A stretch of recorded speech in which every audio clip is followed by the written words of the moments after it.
وہ نہیں بول پائے.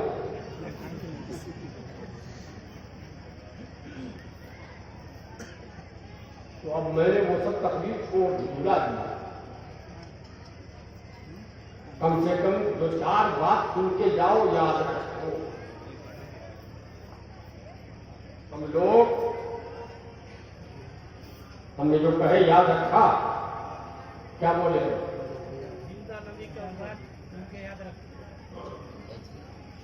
ایک آدمی بولا ہم لوگ زندہ نبی کی زندہ امت ہے. ہمارے نبی بھی زندہ اور ہم ان کے امتی بھی زندہ. نبی زندہ اور ہم ان کے امتی بھی زندہ. زندہ تو ہے، یہ مسلمان زندہ ہے مگر بیمار سویا ہوا ہے. کیوں؟ اسی لیے کہ ہمارے زندہ نبی نے ہمیں جو کچھ دیا ہم نے اس کو بھلا دیا. نبی نے ناچ گانا تماشا دیکھنے کے لیے کہا ہے اور دیکھتے کہ نہیں؟ بولو، یاد رکھے نبی کی بات. تو ہم زندہ کہاں سے ہوئی؟ مگر چونکہ زندہ نبی کی امت ہے اسی لیے زندہ، مگر زندہ زندہ اپاہج ہو یا پھر سو گئے، ہوش میں نہیں. تو ہم زندہ نبی کی زندہ امت ہے. ہمارے نبی بولو ہاں. مجھ کو یاد ہے ہم لوگ چھوٹے چھوٹے تھے، میں میرا بیچارہ بھائی تھا، میری بیٹے کی بہت میری اپنی بہت، سب لوگ دادی کے پاس بیٹھے. دادی قصہ دادی قصہ کو میں بھی بولوں، میرا بیچارہ بھائی بھی کہے، میری بیٹی بہن بھی کہے دادی قصہ سنا. تو دادی سنل کے بیٹھتی تھی اور کہتی تھی کہ قصہ سنائیں گے، میں حکاری تم دو. یہاں کیا بولتے ہو؟ تم لوگ حکاری دو. جب تک تمہاری حکاری اس وقت تک میرا قصہ، تمہاری حکاری بند میرا قصہ نہیں. کیوں؟ اب سمجھ میں آیا کہ ایسا کیوں کریں. حکاری دینے والا جو سنتا ہے اسے یاد ہوتا ہے. اسی لیے دادی کہتی تھی کہ تم حکاری دو اور ہم قصہ کہیں گے. وہ تو دنیا کا قصہ سنا تھی، پری کا، جنات کا،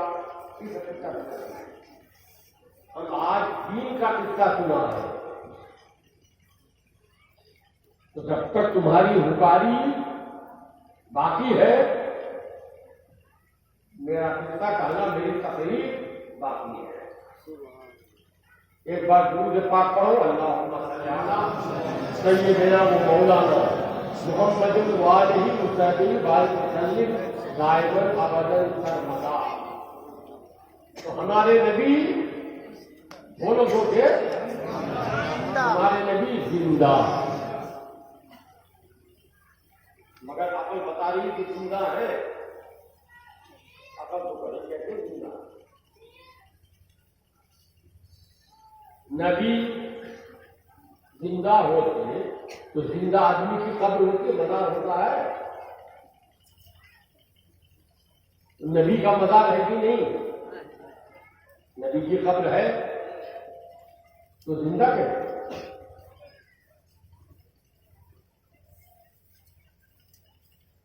اگر ہمارے نبی تو نبی کی قبر کیسے ہے؟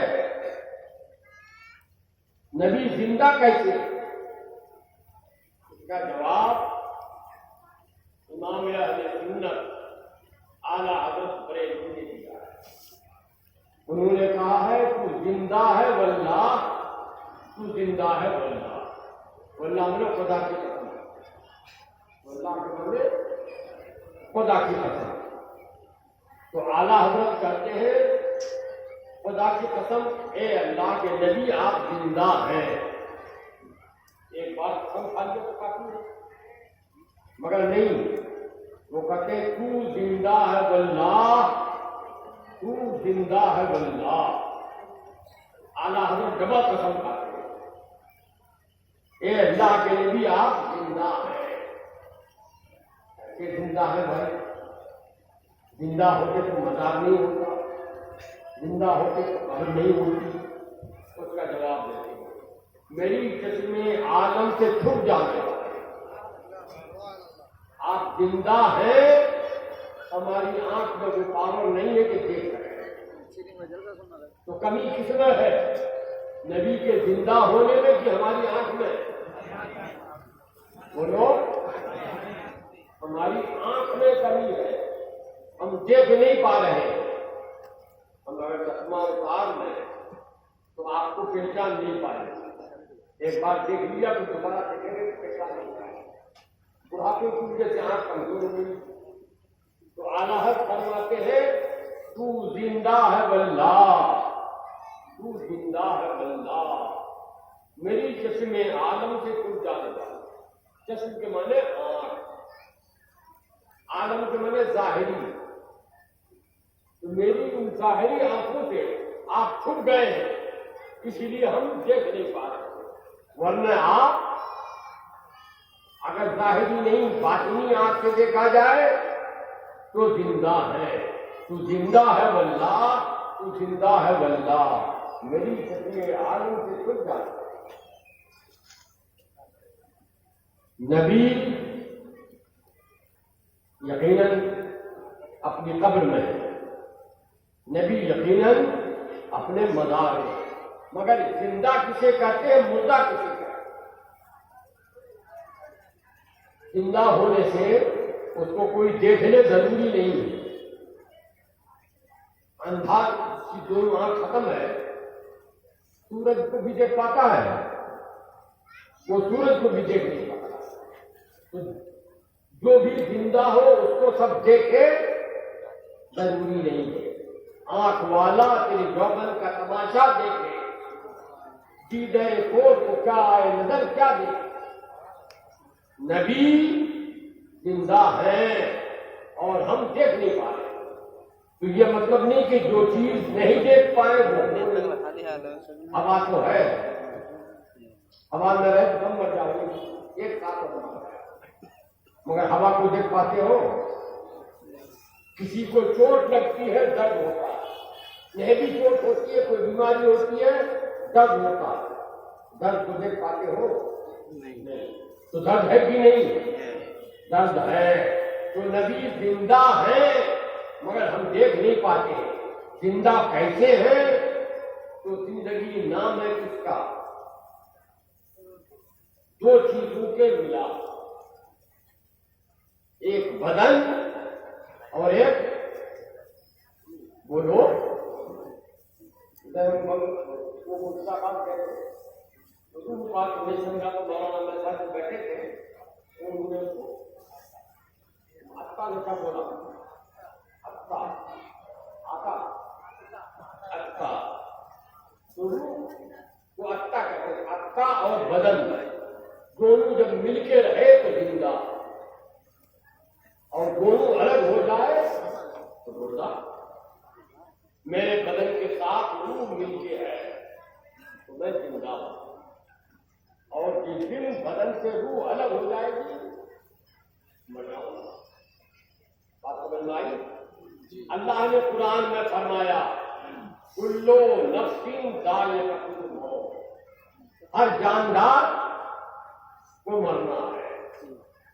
تو اس کا ترجمہ تو سمجھانے کے لیے کرتے مرنا ہے، مگر قرآن میں لفظ آیا ہے ذائقۃ الموت، مر جانے والے کو مردہ کو کہیں گے، ذائقۃ الموت نہیں، میت کہیں گے، میت کا مطلب مر گیا ہے۔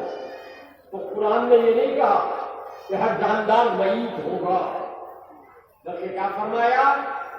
ہر جاندار موت کو چکھے گا۔ چند مہینے کے بعد روزہ آ رہا ہے، چند مہینہ پہلے روزہ گزر گیا۔ روزے میں اگر کوئی ایک چنا بھی، چنا نہیں، چنا سے چھوٹا ہوتا سرسوں بولتے ایک رائی اگر نگل لے تو روزہ ہوگا؟ کتنا چھوٹا ہے، سب سے چھوٹا تھا، ایک رائی نگل لے تو روزہ نہیں ہوگا۔ اور اگر کوئی آدمی پورا لڈو منہ میں دے کے اگل دے تو روزہ ہوگا کہ نہیں؟ بولو، یہ مولوی کو بتائیں، منہ میں دے کے ایسی اگل ایک دیا تو روزہ ہوگا کہ نہیں ہوگا؟ ہوگا۔ کیوں؟ اسی لیے کہ وہ کھانا نہیں ہے، پینا نہیں ہے، وہ چکھا۔ چکھنے سے روزہ ختم نہیں ہوتا، کھانے اور پینے سے روزہ ختم ہوتا۔ کیا مطلب ہے نا؟ مسئلہ شریعت کا یہ ہے کہ اگر بیوی کا شوہر بدماش ہو، بیوی کو بات پہ ڈانٹتا اور مارتا، دال میں نمک کم زیادہ ہو جائے تو غصہ، سبزی میں نمک کم ہو جائے تو غصہ، تو شریعت نے جائز قرار دیا ہے اس عورت کے۔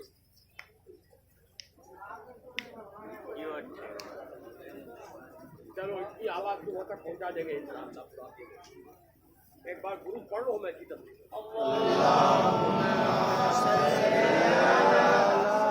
سیدنا مولانا محمد وعلى سیدنا مولانا محمد۔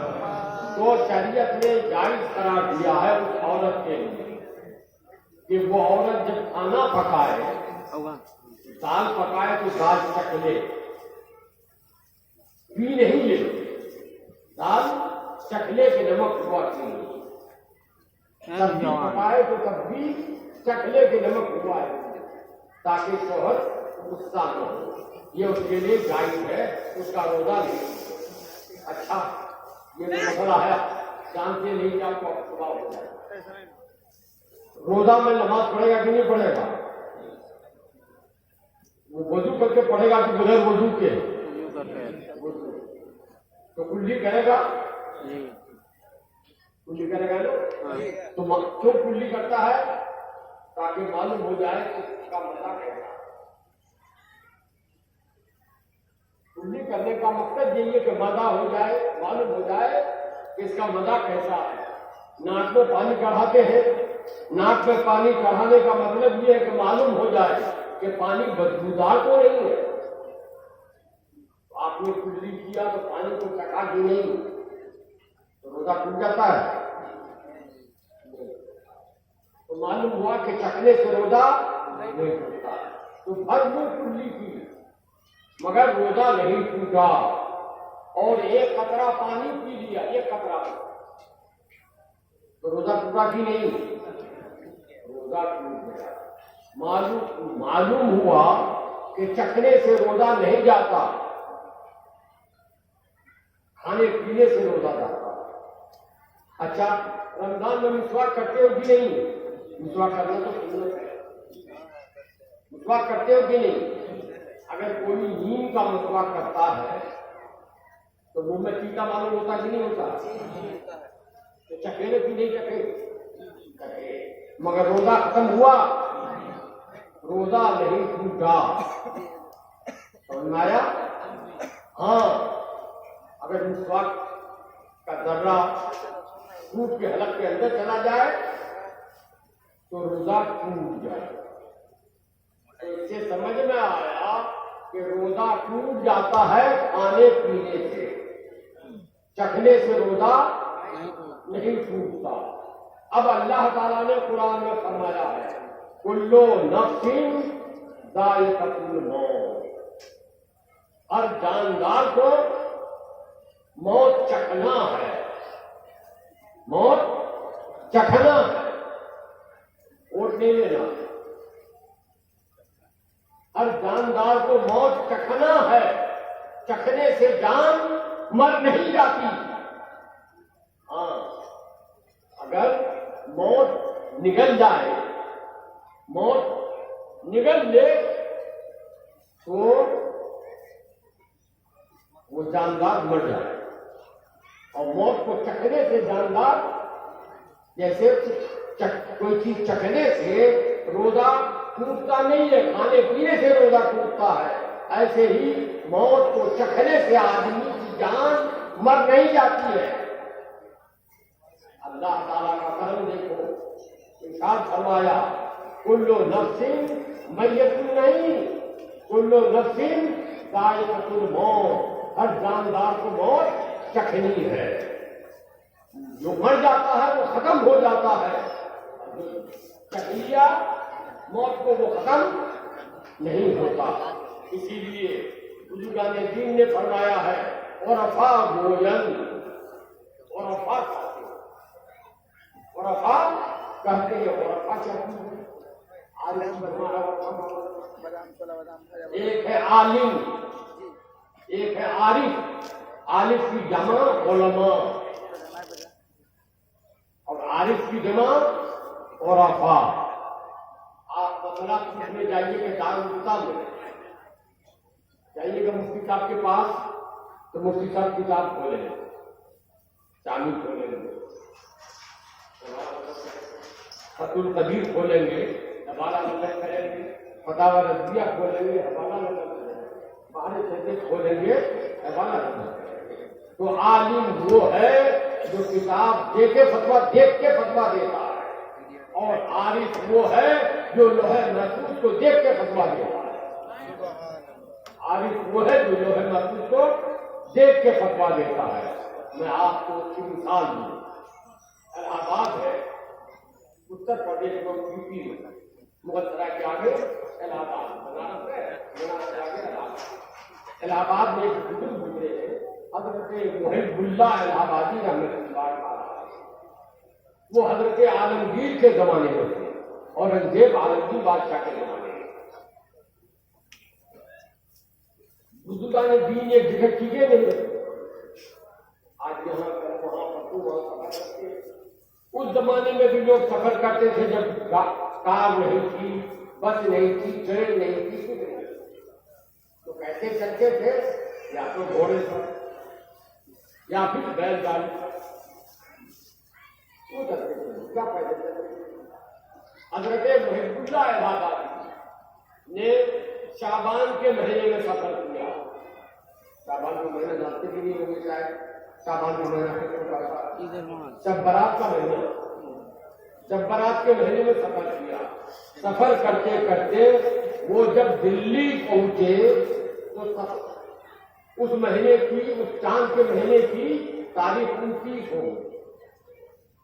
دلی پہنچے 29 ہو، شور مچا غروب آفتاب کے بعد کہ وہ چاند، وہ چاند، وہ چاند،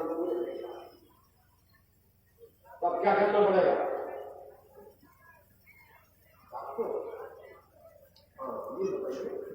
کل روزہ رکھنا۔ رمضان کا چاند نکل آیا، رمضان کا چاند نکلنے کے بعد پہلا کام کیا کرتا ہے آدمی جو ہر دن نہیں کرتا ہے؟ بولیے، تراویح پڑھتا ہے۔ ہاں تراویح پڑھتا ہے۔ حضرت محب اللہ الہ آبادی کہاں ٹھہرتے بیچارے؟ چلے گئے جامع مسجد۔ بخاری امام ابھی جو ہے وہ نہیں، سب سے پہلا امام جو بخارا سے منگوایا گیا، یہ جو بخاری ہے اس کا لقب دادا پر دادا اوپر جاتے جاتے وہ پہلا امام آیا۔ وہ بخاری امام بہت بڑا عالم بھی تھا، حافظ تھا، قاری بھی تھا۔ مغرب کی نماز کے بعد لوگ تیاری میں لگے، عشاء کی اذان ہوئی، نماز پڑھانے آئے تو انہوں نے نماز پڑھائی۔ حضرت محبوب اللہ آبادی مقابل تھے، یہ بھی کھڑے ہو گئے، عشاء کی نماز پڑھی، عشاء کی نماز کے بعد سنتیں پڑھی، اس کے بعد بخاری امام تراویح کے لیے کھڑے۔ پہلی رکعت پڑھی، ایک رکعت تو پڑھی، دوسری رکعت میں محب اللہ الہ آبادی جس کو کوئی نہیں پہچانتا تھا کہ اللہ والے فقیر تھے، پیچھے سے انہوں نے لقمہ دے دیا۔ لقمہ سمجھتے ہو؟ امام جو کچھ گڑبڑ کہتے پڑھنے میں بھول جائے تو لقمہ دیا جاتا ہے۔ جیسے کسی نے اگر پڑھ دیا قل هو اللہ، قل هو اللہ، جو مقتدی ہوگا وہ کہے گا قل هو اللہ، تاکہ وہ حضرت محب اللہ بہاری نے لقمہ دیا، مگر وہ بہت بڑا انہوں نے لقمہ دیا، دوبارہ لقمہ دیا، نہیں دیا، تیسری بار پھر لقمہ دیا۔ غصہ بھی آیا کہ کون بیوقوف پہ لقمہ دے رہا ہے جس کو یاد نہیں ہے، ہم صحیح پڑھ رہے ہیں لقمہ دے رہا سوچ رہا ہے۔ اللہ اکبر کر کے رکوع میں گئے، پھر سجدے میں گئے، اتحیات پڑھی، درود پڑھا، دعائے معذورہ پڑھی اور سلام پھیرا۔ سلام پھیرنے کے بعد ہی امام صاحب کھڑے ہو گئے، کہا کون ہے جو ہم کو بار بار لقمہ دے رہا تھا؟ تان گیا، یہ فقیر آدمی، یہ قدم دو قدم کر کے آگے گئے، کہا امام صاحب میں نے لقمہ دیا تھا۔ امام نے ڈانٹا، یہ جب تم کو کلام پاک صحیح یاد نہیں تو لقمہ کیوں دے رہے؟ تم نے غلط لقمہ دیا، تمہاری نماز نہیں ہوگی، تم اپنی نماز لوٹاؤ۔ حضرت محب اللہ بخاری محب اللہ الہ آبادی نے فرمایا کہ امام صاحب مجھے صحیح یاد ہے، آپ غلط پڑھ رہے ہیں۔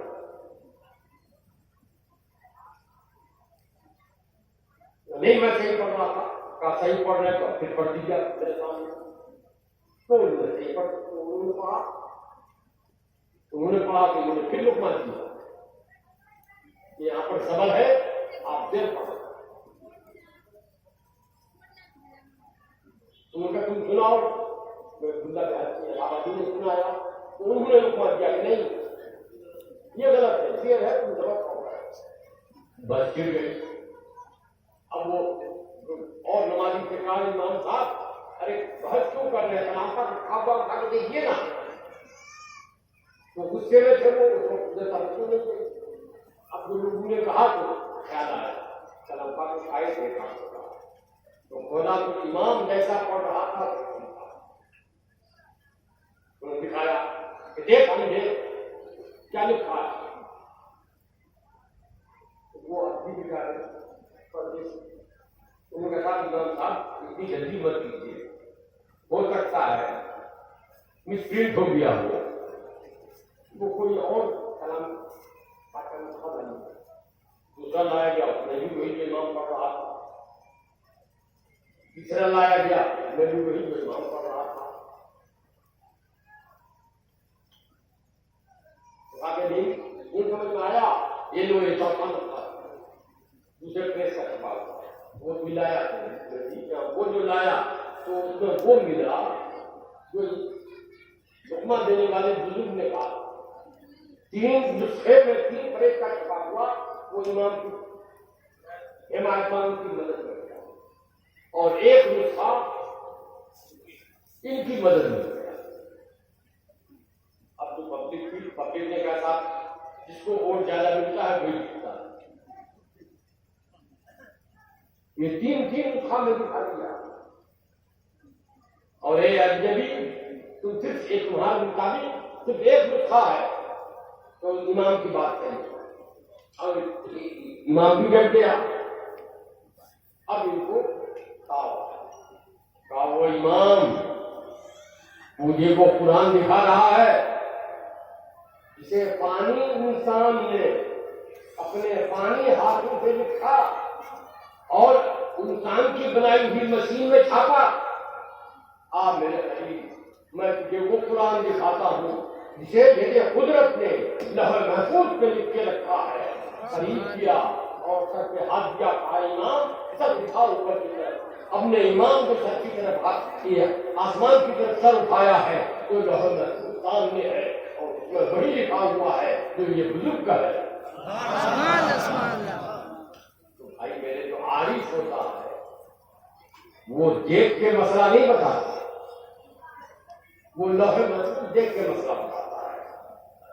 عالم آنکھ کھول کے کتاب دیکھتا ہے، عارف آنکھ بند کر کے لوح محفوظ کو دیکھ لیتا ہے۔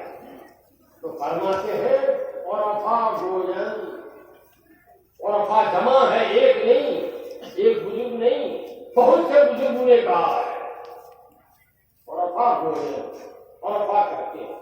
کیا کہا انہوں نے عرفا نے کہ اللہ کے پیارے حبیب سرورِ کائنات جناب محمد رسول اللہ صلی اللہ علیہ وسلم نے کا فرمایا ایک سیکنڈ کے لیے، سیکنڈ کا 1000 حصے کے لیے جبریل امین کی حضرت ملک الموت نے میرے نبی کی روح کو بھی قبض کیا تھا۔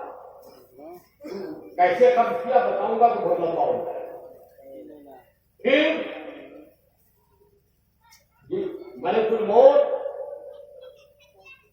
میرے نبی کی روح کو لے کر آگے بڑھے، سب کی روح کو لے کر جاتے ہیں تو 2 جگہ ہیں قرآن نے کہا ہے، ایک ہے علین، ایک ہے سجین۔ نیک لوگوں کی روح علین میں رہتی ہے اور برے لوگوں کی روح سجین میں رہتی ہے۔ ملک الموت میرے نبی کی روح کو لے کر گئے علین کے پاس۔ علین کے بھی کئی کیٹیگری ہیں، سجین کے بھی کئی کیٹیگری ہیں، ایک class, B class, C class. میرے نبی کو کی روح کو لے کر سب سے بلند علین کے پاس گئے، ایک کلاس نہیں، اور اس سے جا کے کہا اے علین، بہت سی روح ہے لا کے اس سے پہلے کی جمع کی، ولیوں کی، صحابہ کی، انبیاء کرام کی روح بھی کم ہوئے، 1 لاکھ 50,000 کی روح کا امانت دی ہے تم، قیامت کے دن تم سے سب لیں گے، مگر آج یہ اللہ کے نبی کی روح کو لائے ہیں، اللہ کے محبوب کی روح کو لے کے آئے ہیں، اس کو حفاظت سے رکھنا، قیامت کے دن تم سے بات کریں۔ عرفا گوین، عرفا نے لکھا ہے، عرفا نے کہا ہے کہ اعلیٰ علین نے، ایک کلاس والے علین نے آج کہا ہے ملک الموت تم جب بھی روح لے کر آئے ہم نے سب کو امانت رکھا ہے، مگر آج اتنی عظیم روح کو لے کر آئے ہو اور تم امانت دے رہے ہو، تو قاعدہ یہ ہے کہ امانت کی چیز جتنی قیمتی ہوتی ہے ویسی اتنی ہی حفاظت کی ذمہ داری بھی بڑھ جاتی ہے۔ امانت کی چیز اگر معمولی ہے تو حفاظت کرنے کی کوئی ضرورت نہیں ہے۔ آپ بازار جاتے ہو، ریشن بیچتا ہے، ریشن کا کاروبار، بازار گئے، وہاں سے آئے، 10-20 روپے یا 50 روپے 100 روپے جیب میں بچ گئے، گھر آیا، کتا اتارا، اونٹی پہ لٹکا دیا، گئے آئے 2-4-5 ہزار روپے ہیں جیب میں، تو اونٹی پہ نہیں لٹکا، کہ کوئی کھینچے نہیں، اس کو اور حفاظت کرتا ہے، وقت میں رکھتا ہے، پیٹے میں رکھتا ہے۔ اور اگر اتنا بڑا کاروباری ہے کہ لاکھوں لاتا ہے، لاکھوں خرچ کرتا ہے، تو لا کے تجوری میں بند کرتا ہے، اس کی تجوری میں 2-4 لاکھ ہوں گے، بینک میں 50 لاکھ برابر ہوتا ہے، تو وہاں پہ صندوق نہیں، ساتھ میں بندوق بھی رکھتا ہے، بینک میں صرف صندوق نہیں ہوتا، بندوق بھی ہوتا ہے۔ کیوں؟ اس لیے کہ بہت قیمتی سامان رکھا ہوا ہے، تو حفاظت بھی زیادہ کرنی ہے۔ اے ملک الموت تم آج کائنات کی سب سے عظیم ترین روح کو لے کر آئے ہو، اس کی حفاظت کی بہت بڑی ذمہ داری ہے۔ یہ کام مجھ سے نہیں ہوگا، واپس لے جاؤ کہ جاؤ۔ اور افا گوئل اور افا کہتے ہیں کہ ملک الموت وہاں سے جو واپس اب یاد آیا کہ اللہ تعالیٰ نے فرمایا ہے وسع کرسیہ السماوات، اللہ کی جو کرسی ہے پوری زمین پورے آسمان ساتوں زمین ساتوں آسمان کو لے اتنی بڑی چیز ہے اس کے پاس لے گئے اس کے پاس، اور کرسی سے یہی کہا جو انجیل سے کہا تھا۔ اور افا گوئل اور افا نے لکھا ہے اور افا نے کہا ہے کہ جو جواب علیم نے دیا تھا وہی جواب کرسی نے بھی دیا کہ میرے ہم صلاحیت نہیں ہے کہ اس امانت کو رکھ سکیں، مالک کی کر سکیں مجھ سے نہیں۔ اب وہاں سے چلے ملک الموت کا یہ کیا بات گرم ہو جاتا ہے ڈرائیور کے سامنے میں تو آدمی بات کرنے لگے وہاں ڈرائیور گرم ہوتے ہیں۔ دوسری پڑھی اللہم صلی علی سیدنا مولانا محمد وعلیہ وسلم وبارک وسلم دائما ابدا۔ ملک الموت وہاں سے چلے سوچتے سوچتے اللہ کھانا ہے خیال کہ اللہ تعالیٰ نے فرمایا ہے لوح محفوظ قرآن میں آیا ہے، لوح محفوظ محفوظ کا معنی ہے جو حفاظت، جہاں سب چیز محفوظ ہے۔ حضرت ملک الموت چلے گئے لوح محفوظ کے پاس، کہا ہے لوح محفوظ تیرا نام لوح محفوظ اس لیے ہے کہ تیرا کام حفاظت کرنا ہے، یہ اللہ کے رسول کی روح کو لے کر آئے ہیں، تم کو امانت دے رہے ہیں قیامت میں واپس لے۔ اور افا گوئل لوح محفوظ نے بھی ہاتھ جوڑ دیا، معافی مانگ لی اور کہا مجھ سے یہ کام نہیں ہوگا کہ حضرت ملک الموت وہاں سے چلے تو اس کے لیے کہاں جائے، خیال آیا قرآن نے فرمایا ہے نون والقلم وما یسطرون، نون والقلم وما یسطرون، اللہ تعالیٰ نے قلم کی قسم یاد فرمائی جو بولتے عام زبان میں قسم کھائے، تو اللہ جس کی قسم کھائے قرآن کریم جس کی قسم کھائے اس کا کیا مرتبہ ہوگا، مقام ہوگا۔ چلے گئے اور جا کے قلم سے کہا ہے قلم تمہارے پاس آئے، اللہ کے رسول کو لے کر حفاظت سے رکھو قیامت کو۔ اور افا گوئل اور افا نے کہا قلم نے بھی ہاتھ جوڑ دیا، معافی مانگی، یہ کام مجھ سے نہیں ہوگا، یہ ذمہ داری ہم نہیں پا سکتے۔ چلے گئے عرش اعظم اور عرش اعظم کی جا کر کہا اے عرش اعظم یہ اللہ کے رسول کی روح ہے، امانت کے طور پر تجھے کر رہے قیامت کے بات نہیں۔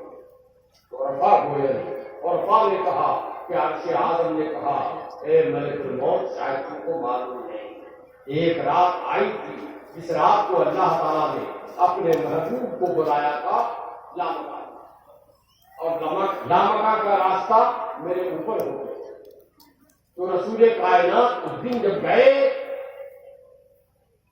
تو کسی بھی انسان کا سب سے زیادہ مرتبے والا حصہ بدن میں سر ہوتا ہے، اس کا مقام سب سے اونچا ہے، اور سب سے نیچا مقام پاؤں کا تلوا ہے۔ اے ملک الموت روح سب سے بلند ہے اور جسم سب سے ادنا ہے، تم جسم لے کر نہیں آئے ہو، روح لے کر آئے ہو۔ حالانکہ نبی کا معراج کی رات سر نہیں، میرے سر پر نبی کا تلوا ہوا تو میرا مقام بلند ہو گیا، مجھے معراج مل گئی ہے۔ تو آج تم نبی کی روح نہیں، بدن میں بھی سر نہیں، پیر کا تلوا میرے کو نہیں مقام حاصل ہو گیا، اور آج تم نبی کا پیر کا تلوا نہیں، سر نہیں، ان کی روح لے کر آئے ہو اور مجھ کو امانت دے رہے ہو، یہ بوجھ ہم سے اٹھایا نہیں جائے گا، مجھے معاف ہے۔ اور افا گوئل اور اب کہتے ہیں ملک الموت نے اب اللہ کی بارگاہ میں عرض کیا خدایا جہاں جہاں گئے سب جگہ سے واپس کر دیے گئے، کوئی روح کو امانت کرنے کو بھی تیار نہیں ہے، اب میں اسے کہاں لے جاؤں؟ غیب سے آواز آئی، اے ملک الموت کیا یہ روح ابھی پیدا ہوئی؟ ملک الموت کو کہا خدایا ابھی نہیں پیدا ہوئی، بہت پرانی۔ کہا کتنی پرانی؟ کہا تو پیدا کرنے والا جانے کی کتنی پرانی ہے اور وہ روح جانے کی کتنی پرانی ہے۔ میں تو یہ جانتا ہوں کہ دنیا میں یہ روح 66 سال تک رہی ہے، دنیا میں یہ روح 66 سال تک رہی ہے۔ غیب سے آواز آئی، ہے ملک الموت اگر دنیا میں 63 سال تک رہی ہے تو کہاں تھی؟ دنیا تو بہت بڑی ہے، کہاں تھی دنیا میں؟ ملک الموت نے سوچ کے کہا خدایا تیرے محبوب کے سینے میں، تیرے محبوب کے سینے میں تھی۔ کہا جو سینہ 63 سال تک اپنے اندر رکھ کے حفاظت کر سکتا ہے وہی اس لائق ہے کہ قیامت تک اپنے اندر رکھ کر حفاظت کرے۔ لے جاؤ جہاں سے لائے ہو وہی واپس کر۔ میرے نبی کی روح حضرت ملک الموت کے پاس سکند کی کروڑی سے میں رسول کائنات کو سینے میں جو واپس کر دیا تو بولو جب روح واپس ہو گئی تو اب نبی زندہ ہے کہ نہیں ہے؟ نبی زندہ ہے۔ اسی لیے امام عشق و محبت اعلیٰ حضرت امام محمد رضا بریلوی نے کہا ہے تو زندہ ہے اللہ، تو زندہ ہے اللہ۔ میری سچے عالم سے چھپ جانے والے اے اللہ کے نبی، ظاہری آنکھ تو ہم کو ہماری آپ کو نہیں دیکھ پا رہی ہے مگر باطنی آنکھ جو عارفوں کو عطا ہوتی ہے اور ہم آنکھ بند کر کے دیکھتے ہیں اور لوح محفوظ دیکھ لیتے ہیں، وہ آنکھ سے ہم دیکھ رہے ہیں کہ آپ کو اپنے قبر مبارک میں زندہ ہے، زندہ ہے۔ اس لیے ایک بار نہیں ڈبل قسم کھا رہے ہیں تو زندہ ہے اللہ، تو زندہ ہے اللہ۔ میری چشم عالم سے جانے والا بات سمجھ آئی؟ تو نبی زندہ ہے کہ نہیں؟ نبی زندہ ہے۔ اسی زندہ نبی نے فرمایا ہے علیکم بسنتی وہ سنتی الخلفاء الراشدین۔ اے مسلمانوں میری امت کے لوگ میری سنت پر بھی چلنا اور میرے بعد جو خلفاء راشدین ہوں گے ان کی سنت پر بھی چلنا۔ خلفاء راشدین کسے ہیں؟ آج مولانا بتا رہے ہیں، ارے آپ لوگ یاد کیا کرو نا بھائی، ہم ان کے لیے کبھی کو کیوں سنائے ہیں؟ ان کو پڑھنا ہو تو آئے مدرسے میں میرے پاس، ہم تو آپ کو یہ درسان سنانے آئے، آپ یاد رکھیں تاکہ آپ اب ہڈی ہڈی کا مطلب رحمان نہیں رہے گا، مطلب رحمان رہے نہ رہے کسی وہابی سے آپ خود مناظرہ کر سکتے ہیں۔ اسے یاد رکھو، یاد کر دو۔ خلفائے راشدین چار، پہلے خلیفہ بولو دوسرے ابو بکر صدیق، دوسرے خلیفہ عمر فاروق، تیسرے خلیفہ عثمان غنی، چوتھے خلیفہ حضرت مولا علی رضی اللہ عنہ۔ تو نبی نے فرمایا میری سنت پر بھی چلنا اور میرے بعد جو خلفاء راشدین ہوں گے ان کی سنت پر۔ تو معلوم ہوا سنت دو طرح کی، ایک تو نبی کی سنت اور دوسری خلفاء راشدین کی سنت۔ نبی کی سنت کیا ہے؟ فجر میں کئی رکعت پڑھتے ہو نماز؟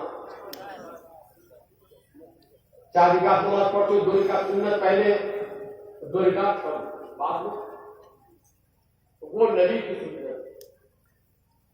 فجر کی نماز کے وقت جو 2 رکعت پہلے پڑھتے ہو جماعت کے پہلے، وہ نبی کی سنت۔ اور صحابہ کی سنت، خلفائے راشدین کی سنت کیا ہے؟ تو خلفائے راشدین تو 4 ہے اور ہر ایک کی 50 سنت ہے۔ اب سب کے بیان کا کوئی موقع نہیں ہے، بس میں صرف حضرت ابوبکر صدیق جو سب سے پہلے خلیفہ ہے اور اللہ کے رسول کے بعد انبیاء کرام کے بعد دنیا میں سب سے بڑا مرتبہ والے حضرت ابوبکر صدیق. آپ سنتے ہیں جمعے کے دن امام منبر پہ چڑھ کے جب خطبہ دیتا ہے تو کہتا ہے افضل البشر بعد الانبیاء بالتحقیق سیدنا ابوبکر صدیق. تو چلے دیکھتے ان کی سنت کیا ہے. قرآن کریم کی تفسیر ہے تفسیر ظاہری. تفسیر ظاہری میں لکھا ہے کہ اللہ کے پیارے نبی صلی اللہ علیہ وسلم کا جب انتقال ہو گیا وہی ایک عام سیکنڈ کے قرار میں اور ظاہری طور پر جو لوگ نہیں تھے باتیں آدمی رکھتے ہیں انتقال فرمایا. انتقال فرمانے کے بعد تین دن جو لگ گئے کفن تک پیر کے دن کیا بولتے ہیں سوموار کو اللہ کے رسول نے انتقال فرمایا اور بدھ کے دن گنبد خطرہ میں آواز بدھ کے دن اپنی خبر میں آواز تو کئی دن ہو گئے سوموار گزر گیا منگل گزر گیا اور بدھ بھی گزر گئے.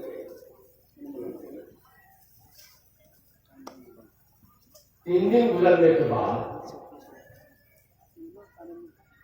اختلاف بڑھ گیا صحابہ میں جھگڑا ہونے لگا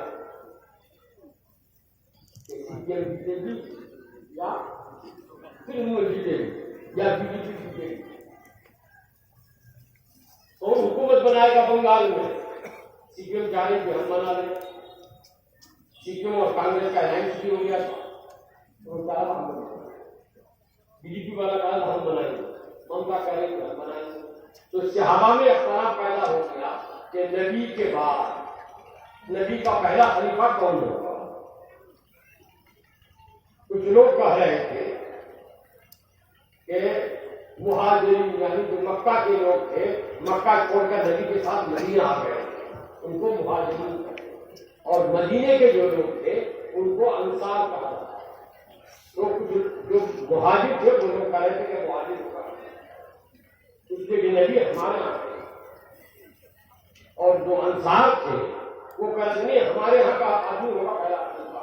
اسی لیے کہ مکہ تھے نبی کو تو وہاں سے پرانے کیا ظلم کیا یہاں مدینہ بھیج دیا اور ہم لوگوں نے نبی کی مدد کی اور نبی کو یہاں رکھا تو ہم لوگوں کو اب اسی میں جھگڑا ہوتے ہوتے حضرت عمر فاروق کو ایک حدیث یاد آ گئی.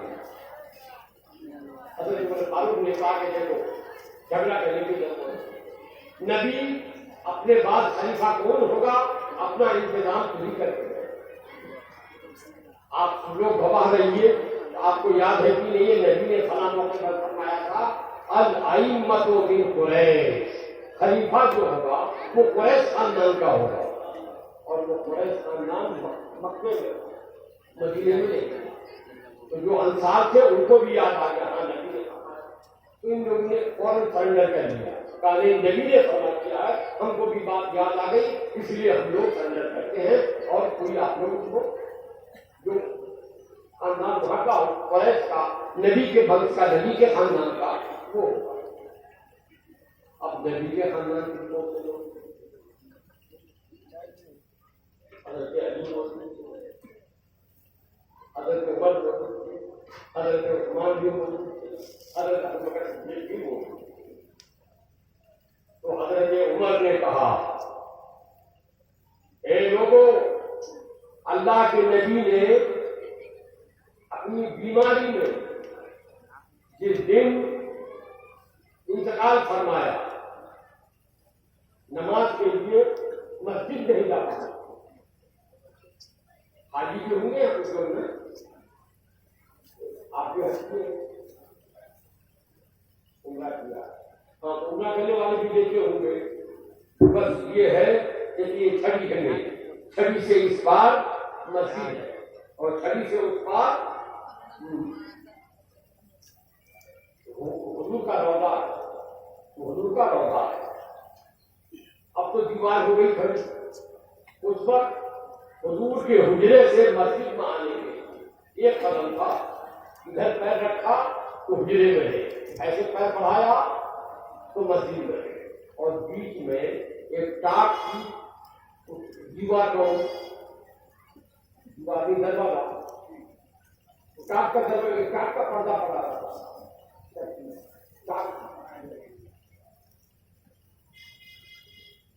جب نماز کا وقت ہوا تو حضرت بلال آئے تھے، یا رسول اللہ نماز،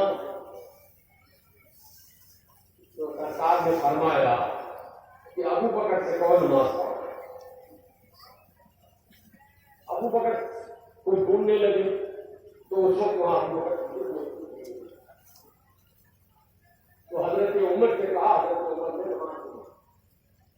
حضرت عمر نے جو نماز شروع کی تو ان کی آواز بزرگ کی اللہ اکبر، وہ آواز کان میں آ گئی میرے رسول صلی اللہ علیہ وسلم کے۔ میرے نبی نے فرمایا یہ تو عمر کی آواز ہے۔ لوگوں نے کہا حضرت عائشہ نے کہا یا رسول اللہ عمر نماز پڑھا، فرمایا اللہ اس کا رسول ابو بکر کی موجودگی میں کسی اور کی امامت سے راضی نہیں ہے، اللہ بھی راضی نہیں ہے، رسول بھی راضی نہیں ہے۔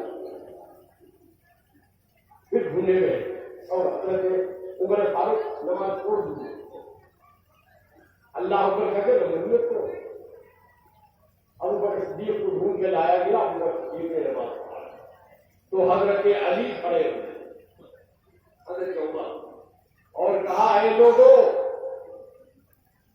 رسول کائنات صلی اللہ علیہ وسلم نے ہمارے دین کا کام یعنی نماز دین کا کام، دین کے کام کے لیے ابو بکر کی موجودگی میں کسی کو آگے نہیں بڑھنے دیا، یہ تو خلیفہ بننا دنیا کا کام ہے، انتظام کرنا ہے، تو دین کے کام میں جب اللہ کے رسول نے ان کو پہلا کیا تو دنیا کے کام میں بھی یہی پہلے ہوں گے، اور ہاتھ بڑھایا، کہا اے حضرت صدیق ہم آپ کی بیعت کرتے ہیں، آپ کی بیعت کرتے ہیں کہ ہم آپ کو خلیفہ بنائیں۔ پھر بھیڑ لگئی، لوگ بیعت ہوئے، اس کے بعد تو اس بیعت ہونے میں لاکھوں صحابہ تھے۔ اسلامی طریقہ یہ ہے کہ خلیفہ کے ہاتھ پر بیعت کرنا پڑتا ہے، تو بیعت کرنے میں 9 دن گزر گئے۔ کئے دن؟ 9 دن۔ کل کتنے دن ہو گئے حضور کو انتقال کیے ہوئے؟ کئے دن ہوئے؟ اور 9 دن، کتنے دن ہو گئے؟ 12 دن۔ حضور کی کے انتقال کے وقت کتنی بیویاں زندہ تھیں؟ نہیں معلوم ہے۔ 9 بیویاں زندہ، 9 بیویاں زندہ تھیں۔ ان سب بیویوں نے مل کے سوچا، میٹنگ میں سوچا کہ ابھی تو خلافت کا معاملہ نہیں ہوا، شپتھ گرہن ہوگا تب نا، ابھی تو شپتھ گرہن ہوا نہیں ہے، طے ہوا ہے کہ یہ خلیفہ ہوں گے، اب تو پتہ نہیں کئے دن لگے، تو ہم لوگ کے پاس تو کچھ ہے نہیں، رسول اللہ دنیا کی کوئی چیز چھوڑ کے گئے نہیں، تو جس کے گھر میں جو کچھ ہے تھوڑا بہت، کسی کے گھر میں گیہوں ہے، کسی کے گھر میں کچھ جو ہے، کسی کے گھر میں کچھ کھجور ہے، جو کچھ ہے سب لوگ لا کے جمع کریں، سب لوگ انہیں جمع کر کے اس کو 9 حصے میں 9 حصے بنائے کہ 9 آدمی ہیں، کہا کہ ایک ایک حصے پر ہر دن فاتحہ ہوگا،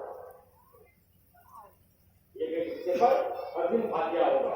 جب 9 دن میں ختم ہو جائے گا، اگر ابھی شپتھ گرہن نہیں ہوگا تو پھر آگے میٹنگ کر کے پھر جمع کریں، تو پہلے دن ایک بیوی کے گھر کا، دوسرے دن دوسری بیوی کے گھر کا، تیسرے دن تیسری بیوی کے گھر کا، اس طرح سے 9 دن لگاتار میرے نبی صلی اللہ علیہ وسلم کی فاتحہ ہوئی اور دعا کی گئی، سارے جواب کیا، اور 9 دن ادھر جب پورا ہوا تو اب وہ سارے لوگ بیٹھ ہو گئے اور سفر جاری ہو گیا.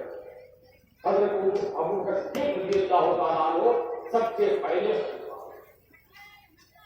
جب پہلے خلیفہ ہو گئے تو پھر کیا ہوا یہ دیکھیں.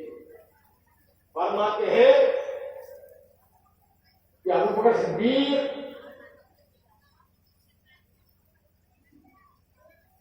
قدر تمام ساختن کہ اہل مدینہ کافی ہوں.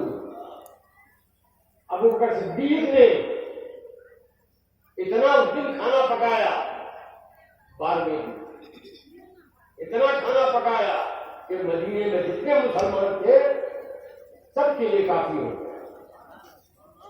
جوان بوڑھے بچے عورتیں بچیاں سب کے لیے کافی ہو گیا. سب لوگوں نے کھانا کھایا. تو لوگ سوچتے ہیں کیا بات ہے، ابو بکر ذمہ دار ہو گئے کیا؟ بڑی خوشی ہے ان کو. آج اس خوشی میں لوگوں کو کھانا کھلا رہے ہیں. یعنی خلیفہ بننے کا من میں تھا، وہ چاہتے تھے خلیفہ بننا.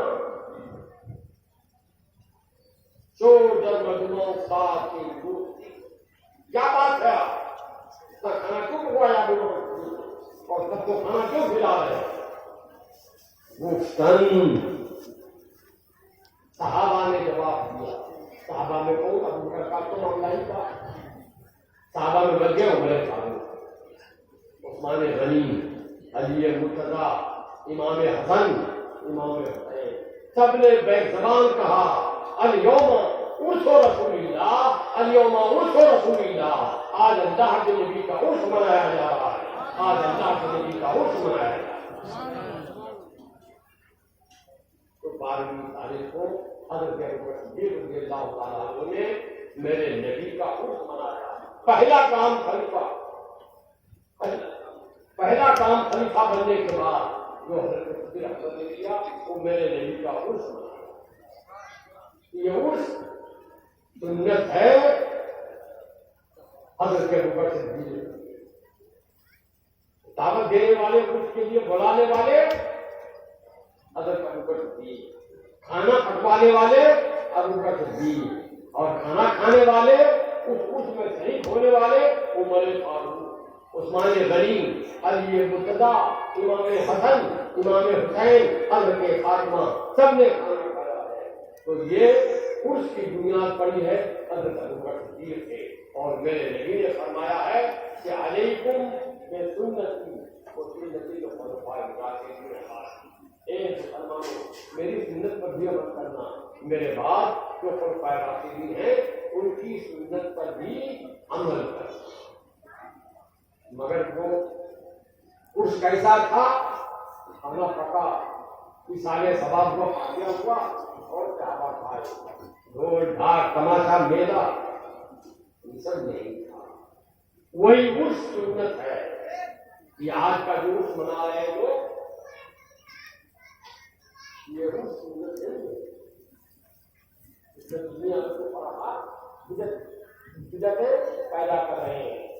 تو نبی کی سنت پر بھی چلنا چاہیے اور خلفائے راشدین کی سنت بھی. اور خلفائے راشدین کی سنت یہ ہے کہ خیریت کے دائرے میں رہ کر قرآن کریم کی تلاوت کی جائے، کلمہ پڑھا جائے، درود پڑھا جائے، کھانا پکوایا جائے، کھانے کی فاتحہ دیا جائے اور سب لوگ مل کر کھائیں. اب یہ بتاؤ کہ انہوں نے کھانا کتنا پکایا تھا؟ مدینے میں جتنے لوگ تھے سارے لوگوں کے لیے کافی ہوا. وہ کون سے لوگ تھے؟ صحابہ تھے نا. وہ صحابہ تھے تو صحابہ نے تو فاتحہ دے کے کھانا کھایا. حضور کی بیویاں تھیں 9 بیویاں، ان 9 بیوی نے 9 دن تک لگاتار فاتحہ دیا. فاتحہ دینا کس کی سنت ہے؟ اللہ کے رسول کی بیویوں کی سنت ہے. اور کس کی سنت ہے؟ ابو بکر صدیق کی سنت ہے. اور فاتحہ کا کھانا کھانا سارے صحابہ کی سنت ہے. ساری صحابیات کی سنت ہے. اللہ تبارک و تعالیٰ ہمیں اور آپ کو توفیق عطا فرمائے کہ ہم صحابہ کرام کی سنت پر چلیں جیسا کہ ہمیں حکم دیا ہے میرے نبی نے. اور نبی نے جب حکم دیا تو اس کے مطابق چلنا تو خود نبی کی سنت پر چلنا ہو گیا. اسی لیے ہم لوگ سنی ہیں, سنت پر چلنے والے. یہ نہیں کہ سن ہو گئے سب کچھ چھوڑ چھاڑ دیا اور اس میں لگے رہے. ایک بات اور بس, جس کے ذمے فرض باقی ہے واجب قبول نہیں, واجب باقی ہے واجب چھوڑ کے سنت کے عمل کرتا ہے سنت قبول نہیں. اس کے ذمے سنت باقی ہے تو سنت موقع چھوڑ کے اگر نقل کے عمل کر رہا ہے وہ قبول نہیں. تو آپ ہم کوئی بھی کچھ کریں, چادر چڑھائیں, چادر چڑھانا بھی جائز ہے, کچھ کرنا بھی جائز ہے, کچھ کرانا بھی جائز ہے, لیکن اس سے پہلے سنت پر عمل کرنا ہوگا, اس سے پہلے واجب پر عمل کرنا ہوگا, اس سے پہلے فرض ادا کرنا ہوگا. اور ہم دنیا کیا کر رہے ہیں, سارے فرائض کر واجبات بھی چھوڑ دیا اور سنتیں بھی چھوڑ دی اور جو سب کو لے کے پڑھ رہے ہیں. اللہ تعالیٰ ہمیں توفیق دے صحیح معنی میں سنی بننے کی اور سنت کے مطابق زندگی گزارنے کی. وآخر دعوانا ان الحمد للہ رب العالمین. السلام علیکم.